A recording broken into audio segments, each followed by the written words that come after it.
Hey folks, welcome back to another episode of the R3 podcast. As always, this is a joint production between Operation Restored Warrior and Encounter Online, and I'm Shane.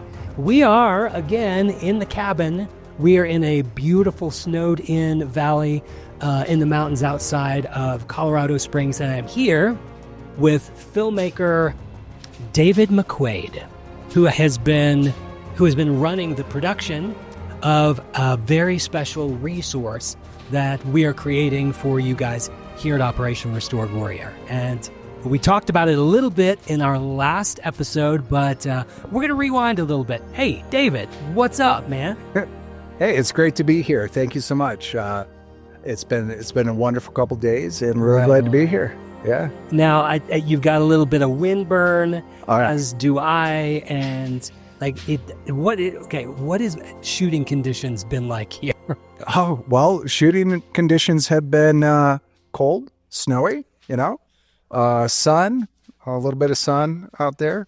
Yeah. So, but it's, even with that, it's created beautiful setups, beautiful places to capture just really an incredible message, something that's designed to impact people's lives in a beautiful way. So, Right on. Yeah. Now, see, this is part of why I like this guy. He is, at his heart, an artist and a director.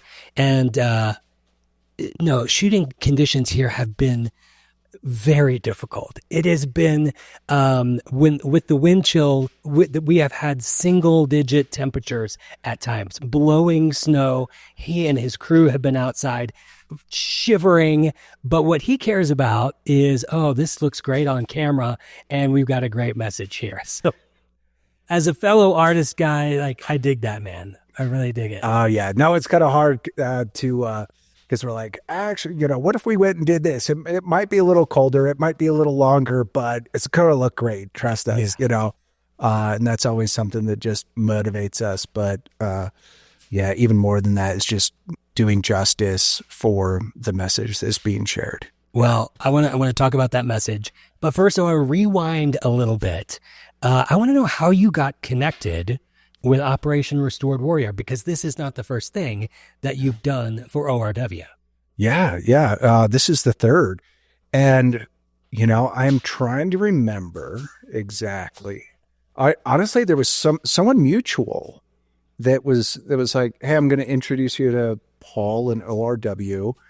And I'm trying to remember where that connection came from. Yeah. It's not coming to mind, but as a filmmaker, a freelance guy, it's like, another job's coming your way. But as a believer, follower of Jesus, what were your initial impressions before you really got thrown into it? I think my initial impression was, hey, this is fantastic that their ministry is reaching veterans. That was the very first information that I was aware of, didn't know before I started looking into them, but people were saying they do incredible work with veterans, that PTSD, that kind of thing. Yeah. And I was like, great, sign me up. That sounds wonderful. Right on. And of course, really discovered, and I was like, wow, what they offer and what they bring people through is just so much more than that. And the impact is staggering. Yeah.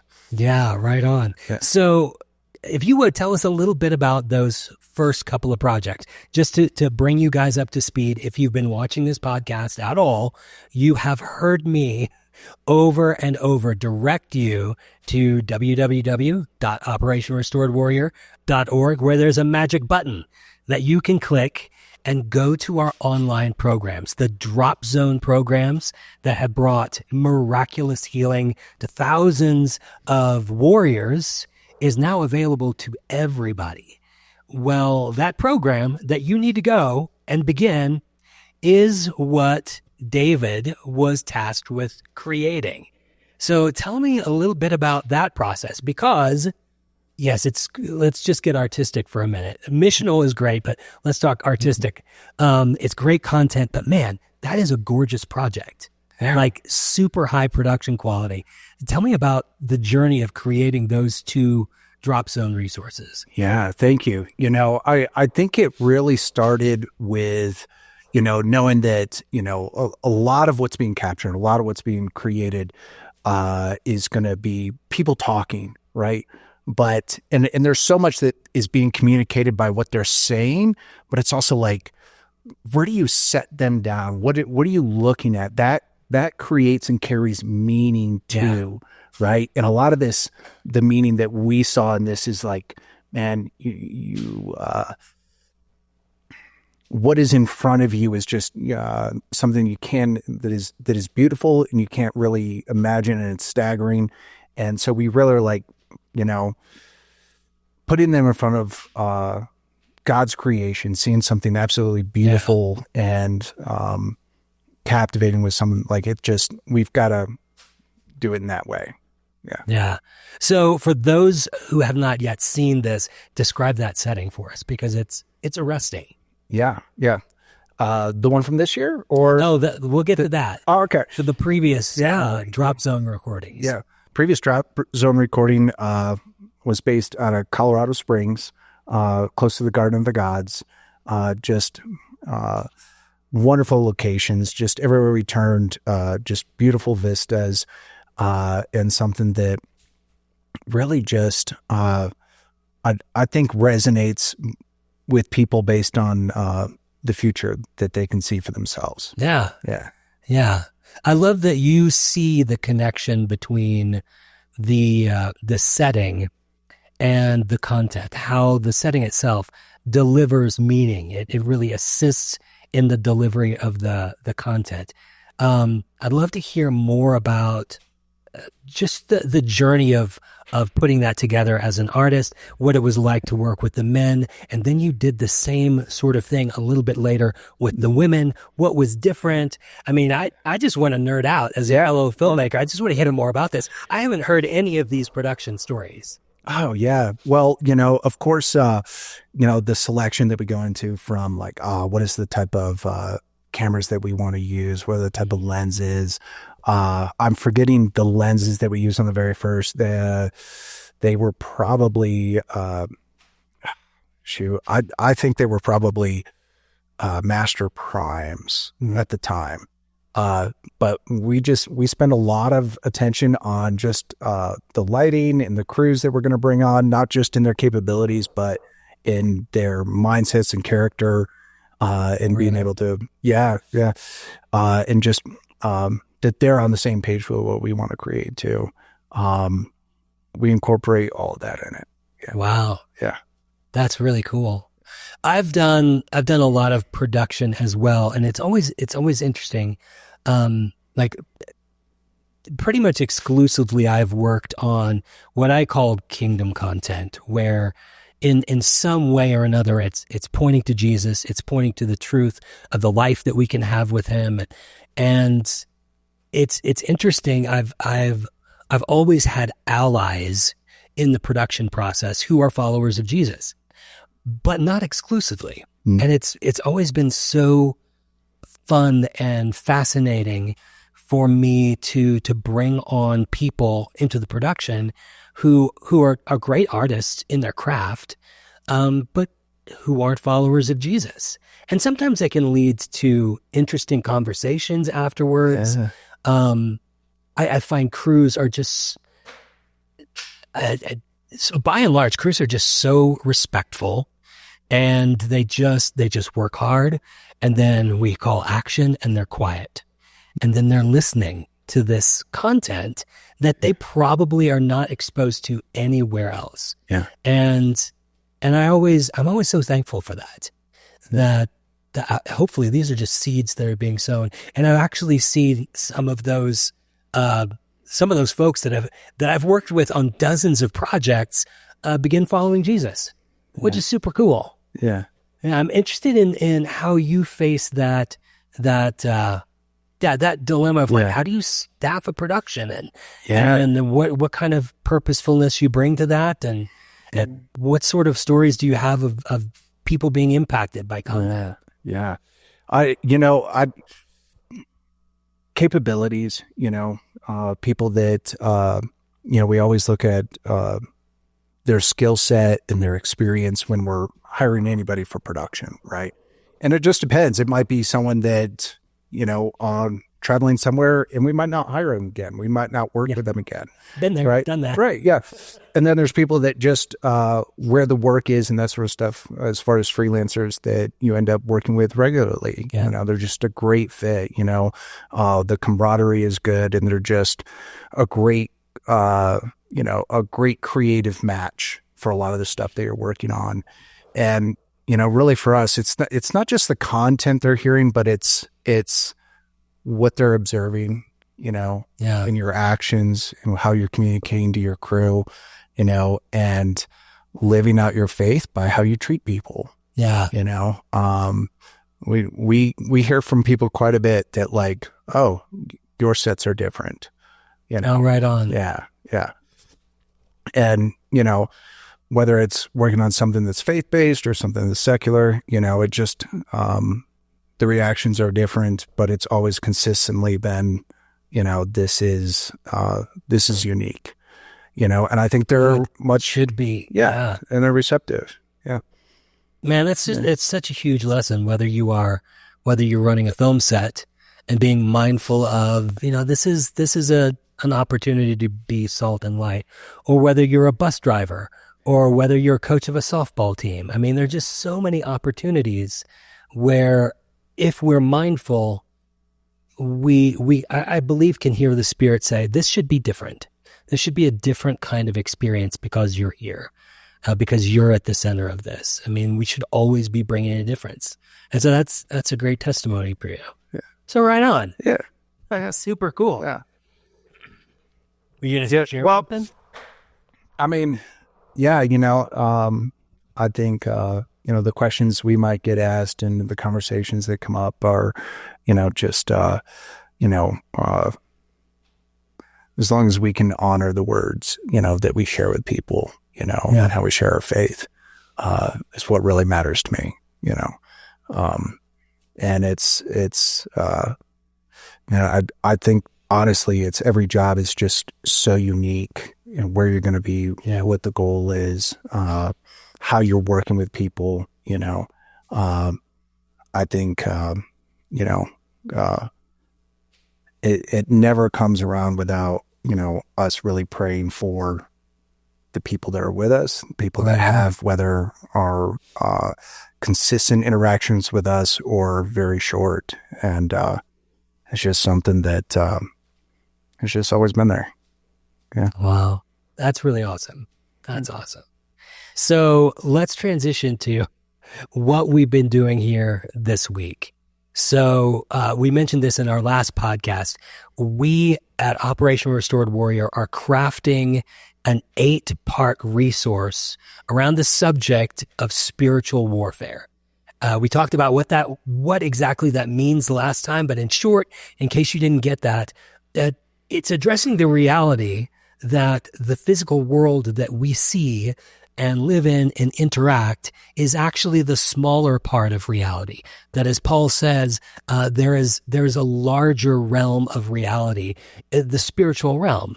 And we need to learn to see in that realm, because everything that we experience in this realm is really born of the spiritual realm. And we have an enemy who seeks to steal, kill, and destroy, and is working against us. And we, if we only have our eyes fixed on this reality, don't even realize what's happening, yet we suffer the consequences. So this resource is designed to open our eyes and to give practical tools to combat that assault. And I'm sure in the process, I'm sure as a believer, you've heard of spiritual warfare. I'm sure that as you got these scripts, you began to process some of this content. But I'm just curious, like, as you have listened to 8 whole sessions of this over the past couple of days, just what are some thoughts, like, as you really take this in, like getting hit in the face with a fire hose? Yeah. Well, honestly, I think there's quite a bit, but also one of those, I need to hear all this again, because in the middle of stuff, all all of a You're also sudden switching over to like, the specifics of just the technical side of the capture and that kind of thing. But man, some of the big takeaways in the content that's really been sitting in my mind over the past couple of days is the timeliness and importance of this being shared, that kind of really giving that time and giving that perspective that, no, this is something we need to be more aware of and conscious of just regularly, that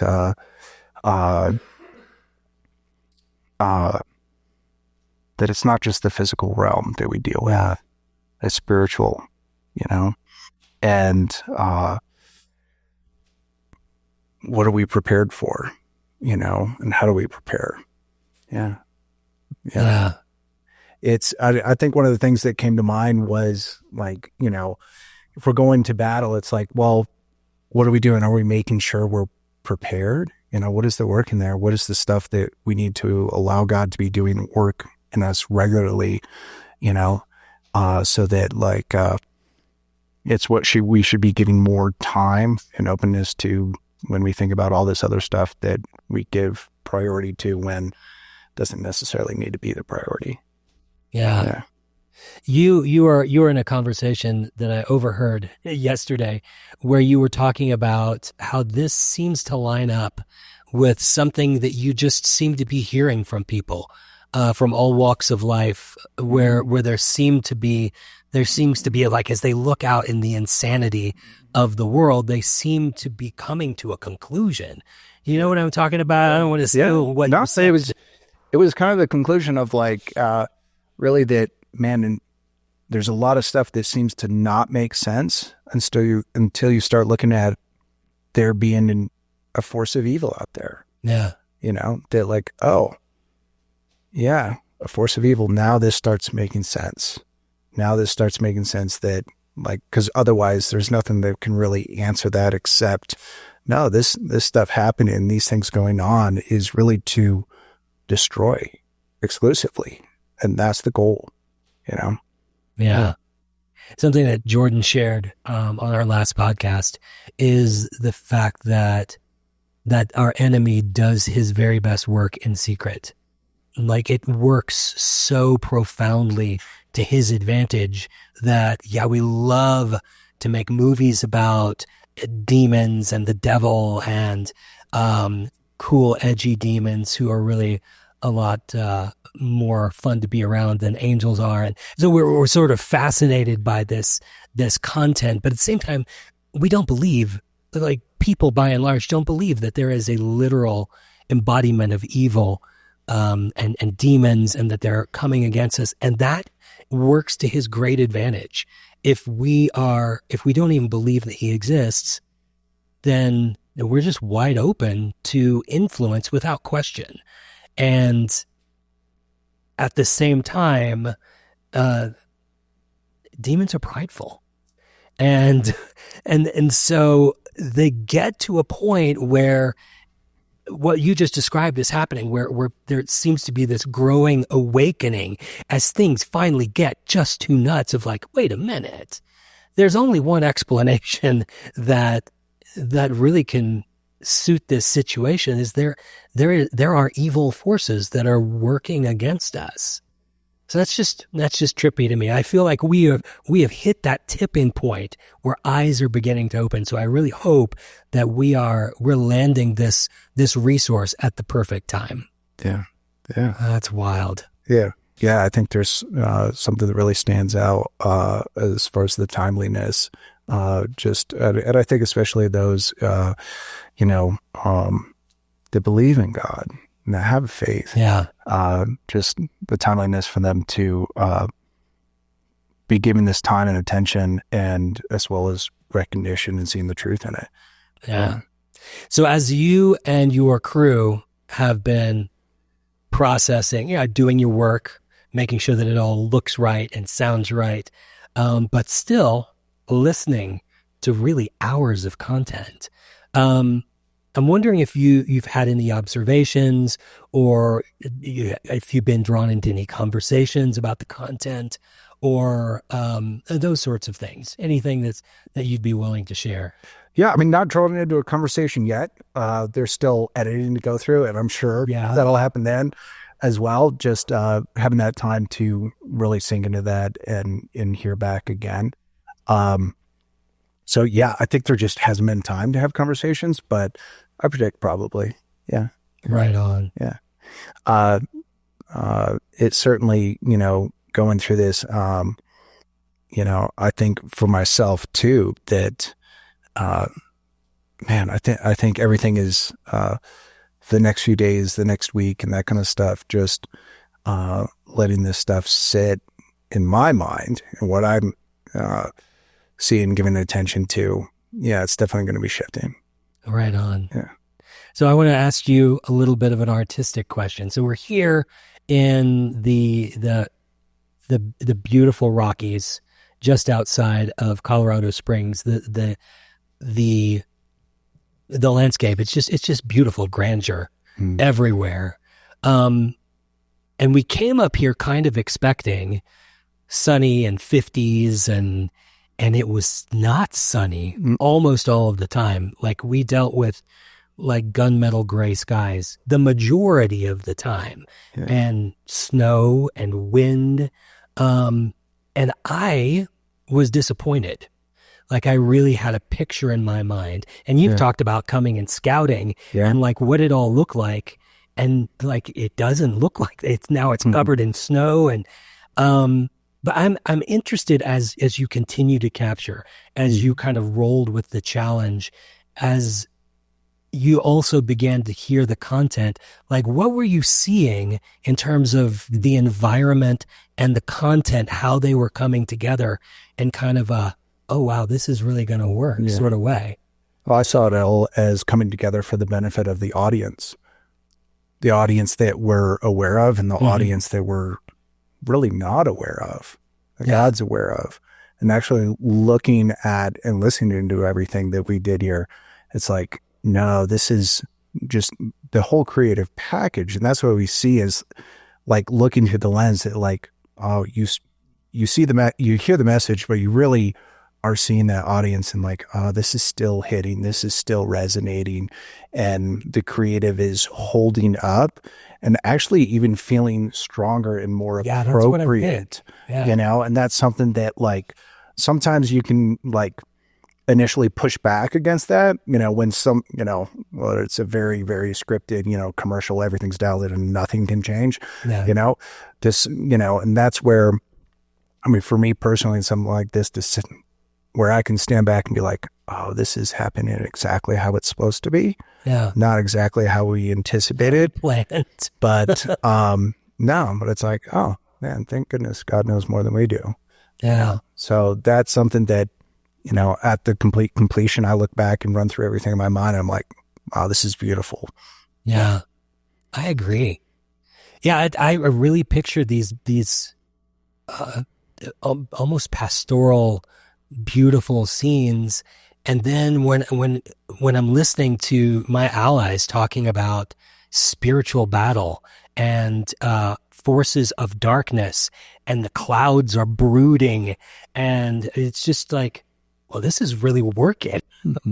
It's really an amazing. I think just God knows better. Yeah, and thank goodness He delights in showing us that. Yeah, absolutely. So as you move into this phase of editing, I know that when I'm working, I'm editing mentally, even as I'm putting things together. What are you looking at over the next few weeks, and what are you looking forward to? I'm just interested in hearing what you're looking forward to in that process. Yeah. Well, I actually kind of look forward to the first thing we start with, and that's kind of the structure, laying down the structure of stuff and the content and just really the rough basic stuff. I kind of enjoy that because it's like, all right, this is how it's supposed to lay out, and here's the initial intention. Now what's it saying to us?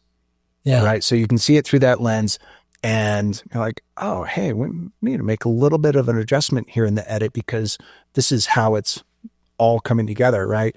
But what we really enjoy is just dialing it in, creative graphics, motion graphics, titles, all that sort of stuff that just keeps like polishing. And that's how post is, you got to make sure it's the exact pacing, the right content that you want, but then it's just like, everything from color, sound design, mixing, music, graphics, animation, the transitions, and that sort of stuff.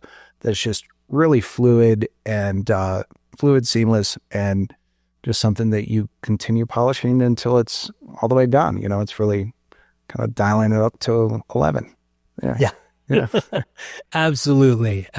Well, we are super excited for you to see that 11. I don't think it's going to take too long for you to see it. We're going to keep you posted. We're going to talk a little bit more about really teasing the content, teaching a little bit from this vast subject of spiritual warfare over the next few weeks. But David, I want to thank you for sitting down at the end. Like it's like 8:00. You're exhausted at the end of a shoot. Thanks for being so generous with your time. But also just like, thank you for being a great leader in this process. And just such a solid artist and just the right man. I've really enjoyed watching you work. Thank you. Thank you. I really appreciate it. Everybody here has been just phenomenal, and the team and everybody on the team is just, really, they've been the creative ones. They've been the ones just absolutely raising the bar in execution, and really thank you. And again, the ministry that you all do, because I leave here and what's on my mind is the people that are just aching and needing to hear the message you share, and their lives being changed once we don't know them, from a month from now to 5 years from now. Just that ripple effect. That's the beautiful thing. Yeah, that's right. David, thanks for having that in your mind. And he speaks the truth. You are exactly who are in our minds as we're working so hard to bring this to you. We believe that this has the ability, the capacity, if you engage with it, to bring so much life and victory into your daily existence. And we're eager to get it into your hands. So thanks for joining us for another podcast, and we will see you next time.